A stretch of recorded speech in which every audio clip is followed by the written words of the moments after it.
পিছন দিয়ে বাস আসে আমার শেষ করে দিয়েছে। গত 26শে ডিসেম্বর আপনারা দেখেছেন ঢাকা মাওয়া এক্সপ্রেস হাইওয়ে রোডে ধলেশ্বরী টোল প্লাজায় কি মর্মান্তিক দুর্ঘটনাটা হয়েছে। এইভাবে একটা সড়ক, এইভাবে একটা দেশ, কখনো একটি রাষ্ট্র কখনোই চলতে পারে না। আপনি টোল প্লাজায় দাঁড়িয়ে আছেন, আপনি চিন্তা করেন আপনার কোলে 2 বছরের বাচ্চা, আপনার স্ত্রী, আপনার শাশুড়ি, আপনার শালিকা, জ্যেষ্ঠস, আধা ঘন্টা পরে কোনো কারণ ছাড়াই আপনি দেখতেছেন উঠে আপনার বাচ্চা মারা গেছে। ওই মুহূর্তে আপনার অবস্থানটা হবে কি? আপনি আমার এই প্রশ্নের উত্তরটা দেন। তাহলে এই সড়কে এই নেশাগ্রস্ত ড্রাইভারদের কাছে আমরা কতটুকু নিরাপদ? একটা টোল প্লাজায় গাড়ি কিভাবে ওভার স্পিডে আসে? যখন ওই নেশাগ্রস্ত ড্রাইভার তার মালিককে ফোন দিয়ে বলেছে আমাদের গাড়ি ব্রেক ফেল করছে, তখন তার মালিক কিভাবে তাকে বলে আপনি ওই গাড়ি দেখে শুনে সাবধানে চালায় আসেন? এই এক্সপ্রেসওয়েতে বা এই টোল প্লাজায় এখানে কি ব্রেক ফেল কোনো গাড়ি সাবধানে চালিয়ে আসার কোনো অবস্থান আছে? একটি নেশাগ্রস্ত ড্রাইভারের কাছে বা কতগুলো নেশাগ্রস্ত ড্রাইভারের কাছে আপনি, আমি, আমাদের বাচ্চা, আমরা কতক্ষণ নিরাপদ? নিরাপদ সড়ক চাই নামে যে আন্দোলনটা আমরা করেছি, এটাই কি তার সফলতা? আমরা এমন সড়ক তো চাইনি। আমরা ড্রাইভার ও মালিকের দৃষ্টান্তমূলক শাস্তিস্বরূপ ফাঁসি চাই।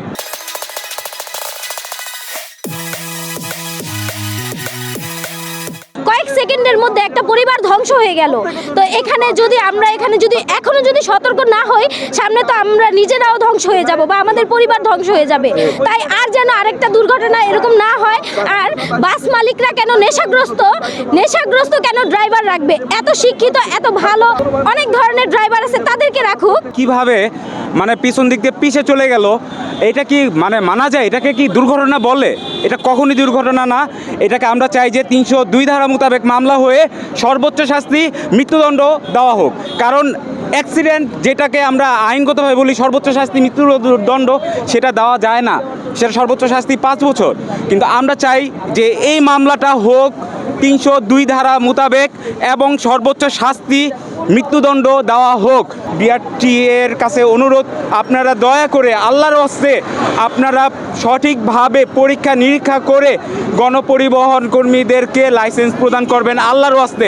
কালকে যে আপনারা শিকার হবেন না, আপনার পরিবার যে শিকার হবেন না, এটা কি কোনো গ্যারান্টি আছে? এই পুলিশ আমাকে ধরে ঠিকই, কিন্তু আমাকে 500 টাকা, 300 টাকা, 1000 টাকা দিলে ছেড়ে দেয়। তাহলে কি হবে? এখানে আজকের এই কান্না, হাজার মানুষের কান্নার তাদের কিছু আসে যায় না। রাষ্ট্রের আইন আছে যে এখানে যখন অ্যাক্সিডেন্ট করে তাকে ড্রাইভার, একটা লাইসেন্স থাকলেই তাকে ড্রাইভার হিসেবে মামলা দেওয়া হয়। ওই ড্রাইভারের শাস্তি ন্যূনতম সে বেরিয়ে আসে। কিন্তু আমার সে জীবনের মূল্য কী? কিন্তু আমি আজকে এখান থেকে রাষ্ট্রের কাছে দাবি করতে চাই, আপনারা ড্রাইভারের শাস্তি ড্রাইভারের মতো দেন, ঘাতকের শাস্তি ঘাতকের মতো দেন। আপনার 2টা আইন থাকুক, ঘাতক নির্ণয় করার একটা আইন থাকুক, যে ড্রাইভার অ্যাক্সিডেন্ট করছে সত্যিকার অ্যাক্সিডেন্ট কিনা তদন্তের মাধ্যমে যদি বেরিয়ে আসে উনি নেশাগ্রস্ত ছিল, উনি উদ্দেশ্য প্রণোদিত ছিল, উনি অন্যমনস্ক ছিল, তো ওনার গাফলতি আছে, তবে ওটা হত্যাকাণ্ড বা হত্যা মামলা তার বিরুদ্ধে হোক। আমরা সেটা দেখতে পাই না। নাটকীয়ভাবে দেখা যায় যে কিছুদিন পর সে বেরিয়ে আসে, আবার ওই সিটে সে বসে, আবার কোনো না কোনো ক্লিন মিশনে সে অংশ নেয়। আজকের এখান থেকে মূল দাবি, যারা এই সড়কের নিরাপত্তার সাথে জড়িত তাদেরও বিচার চাই, কারণ তারা সঠিক কাজটা করছে না। আপনাদের মাধ্যমে আমি দাবি করতে চাই এদের সর্বোচ্চ শাস্তি মৃত্যুদণ্ড দেওয়া হোক। আমার বন্ধুর পরিবার মরছে, আমার বোনের পরিবার মরছে, এভাবে প্রতিটা পরিবার এভাবে প্রতিনিয়ত মরবে।